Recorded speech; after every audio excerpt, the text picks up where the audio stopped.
You're about to have the biggest comeback of your life, and let me tell you something, it won't look pretty at first, it never does. When you're down, when nobody's clapping, that's when character gets built, that's when faith gets tested, and that's when you decide who you really are.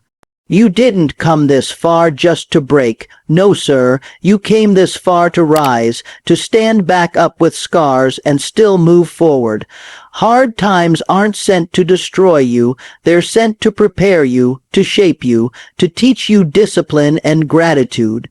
So walk out there with your head high, do the work in silence, trust God, trust the process, because what's coming next will shock everyone, including you. 1. Your struggle is preparation, not punishment. 2. Discipline and faith create real comebacks. 3. Stay silent, stay consistent, and rise when the time is right. Your struggle is preparation, not punishment, and once you truly understand this, everything starts to shift inside you, because most people think hardship means they've done something wrong, that life is against them, that God has turned his back, but no, that's the lie that breaks people before life ever does. The truth is struggle shows up when you're being shaped for something bigger, something heavier, something that requires strength you don't yet have. So life puts weight on you, pressure on you, discomfort around you, and while it feels unfair, it's actually intentional, because without resistance there's no growth, without heat there's no steel, and without storms there's no sailor worth trusting at the wheel. Think about it. The moments that hurt you the most are the same ones that taught you the deepest lessons. The times you were ignored taught you self-belief. The times you failed taught you humility. The times you waited taught you patience. And the times you were alone taught you how to stand on your own 2 feet.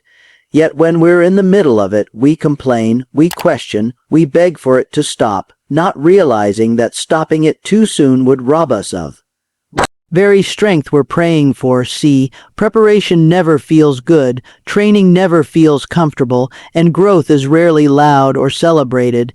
It's quiet, lonely, repetitive, and often misunderstood. And that's why so many quit right there. They mislabel preparation as punishment and walk away from their own destiny. But if you stay long enough, if you endure long enough, you start to notice something strange. You're not breaking the way you used to.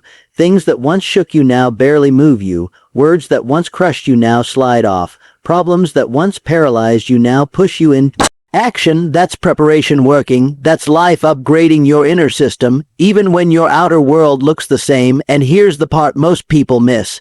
Preparation often strips before it builds. It removes comfort before giving confidence.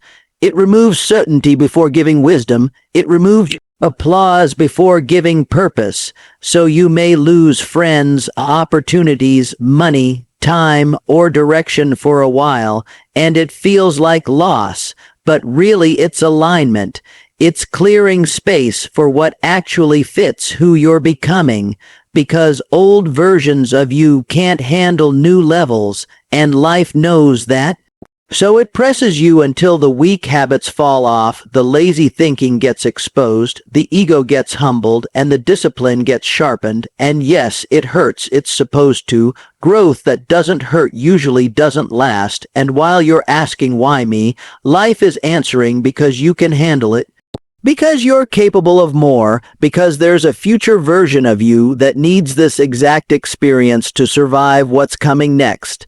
Look at anyone you admire, anyone who stands strong, calm, focused, and confident.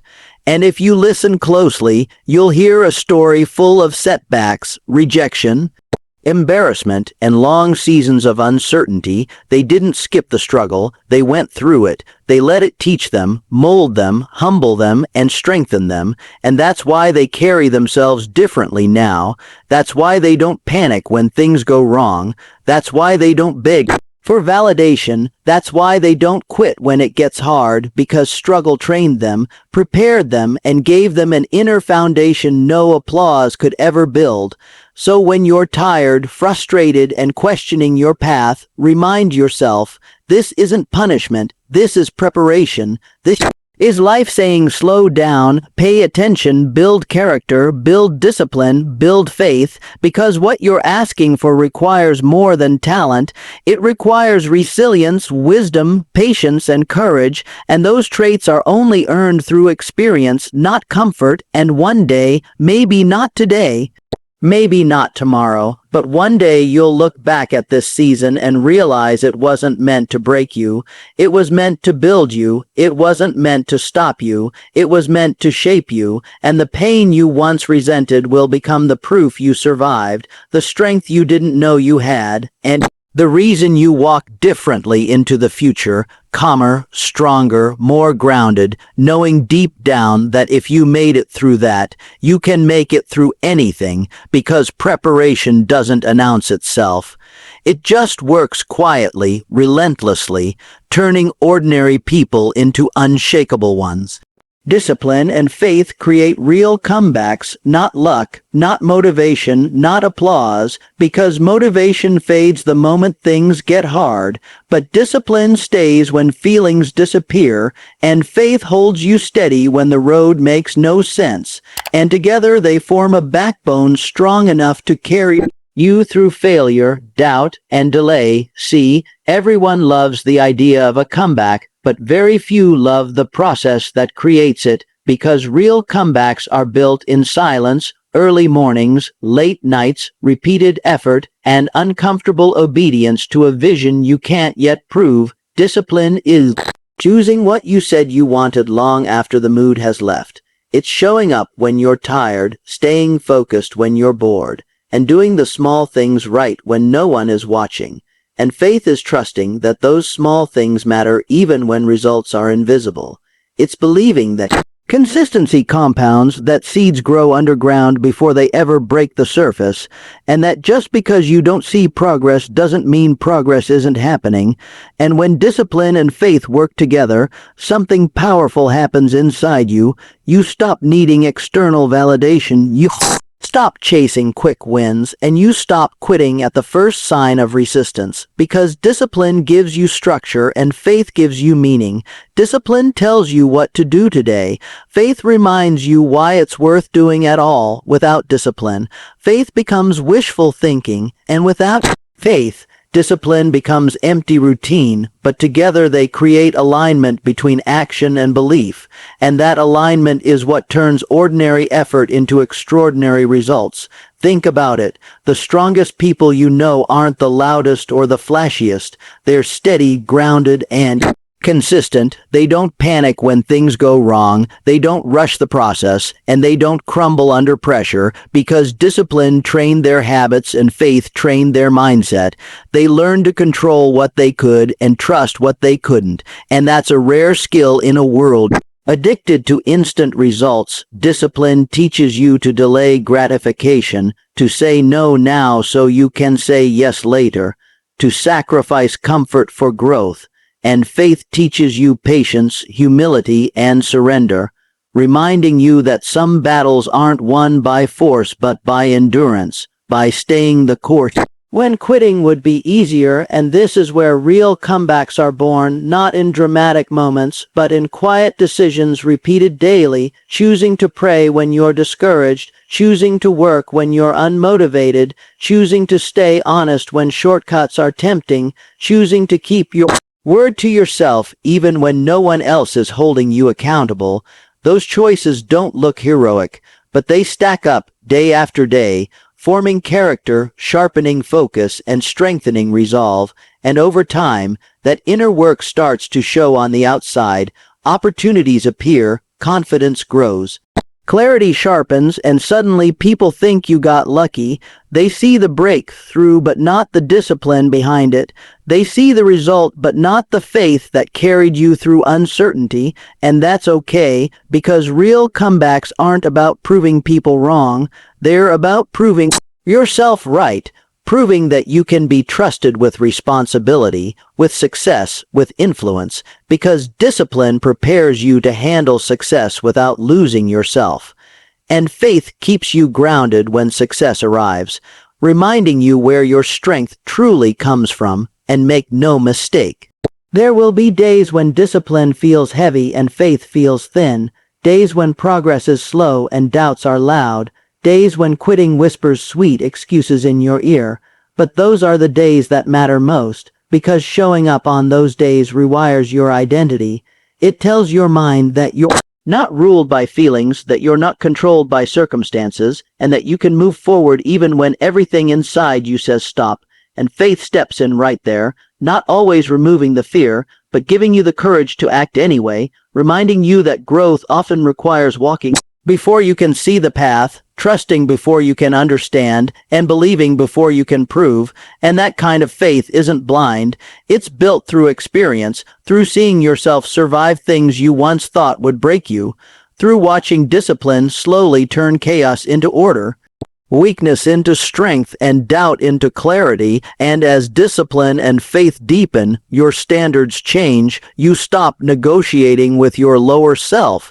You stop making excuses for bad habits, and you stop settling for half effort, because you've seen what consistency can do, and you've felt the peace that comes from trusting a process bigger than your emotions. And that's when the comeback becomes inevitable, not because everything suddenly gets easy, but because you become stronger, wiser, and more resilient, able to handle pressure without folding, able to wait without complaining, able to work without needing applause. And one day, often when you least expect it, the results catch up to the effort, the breakthrough meets the preparation, and the comeback arrives quietly, solid, and lasting, built not on hype, but on discipline that didn't quit and faith that didn't waver. And when that moment comes, you'll realize it wasn't luck that brought you back.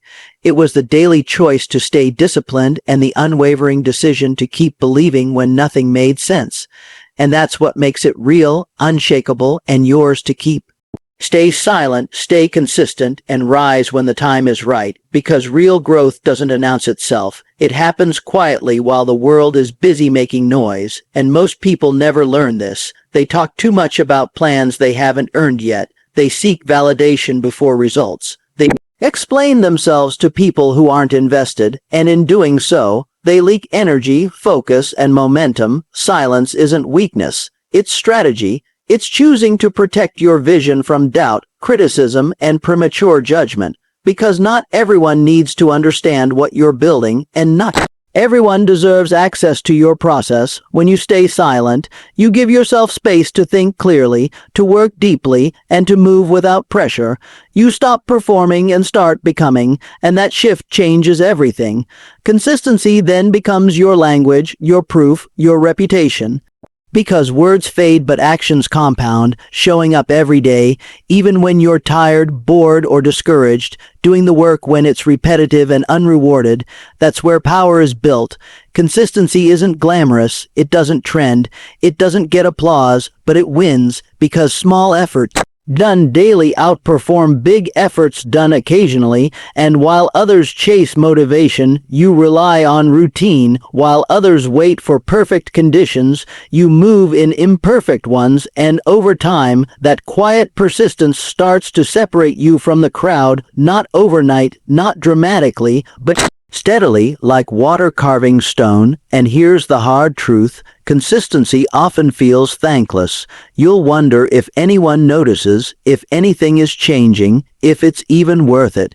And that's exactly when most people quit. Right before the shift happens, right before momentum kicks in, right before the compound effect shows its power. But if you stay, if you keep going without needing recognition, something remarkable happens. Your identity changes. You stop seeing yourself as someone who tries and start seeing yourself as someone who finishes, who endures, who follows through. And that self-trust becomes unbreakable. Silence protects that process. It keeps you from comparing your timeline to others.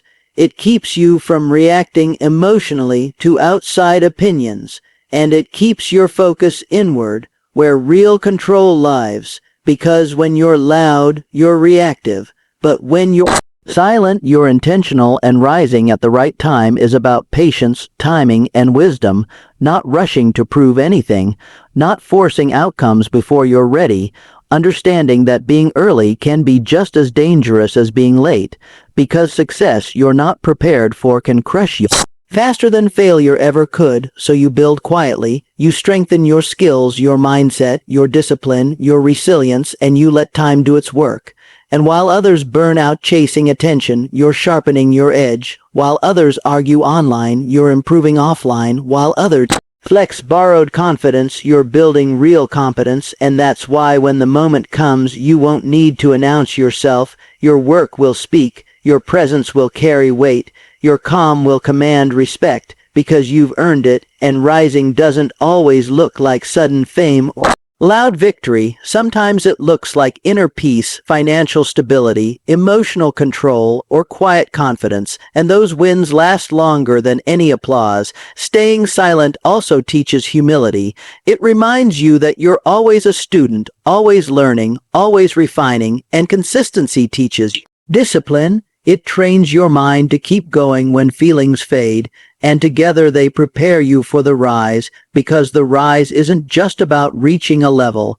It's about being able to stay there without losing yourself, and timing matters. Forcing success before you're ready can expose weaknesses you haven't addressed, but waiting, preparing, and trusting the process allows you to step into opportunities with strength instead of desperation. And when the door finally opens, you'll walk through it differently, calmer, steadier, grounded, not needing to prove anything, because you already proved it to yourself in the dark, in the quiet, in the days no one saw. And that's the kind of rise that lasts, the kind that isn't shaken by criticism or failure, because it's rooted in discipline and patience, not ego. And people will call it luck, overnight success, or sudden growth. But you'll know the truth. You stayed silent when talking was easier. You stayed consistent when quitting was tempting. And you waited when rushing felt urgent. And that combination is rare, powerful, and unstoppable. Because in a world obsessed with noise and speed, the ones who master silence, consistency, and timing always rise higher, stronger, and longer than anyone else.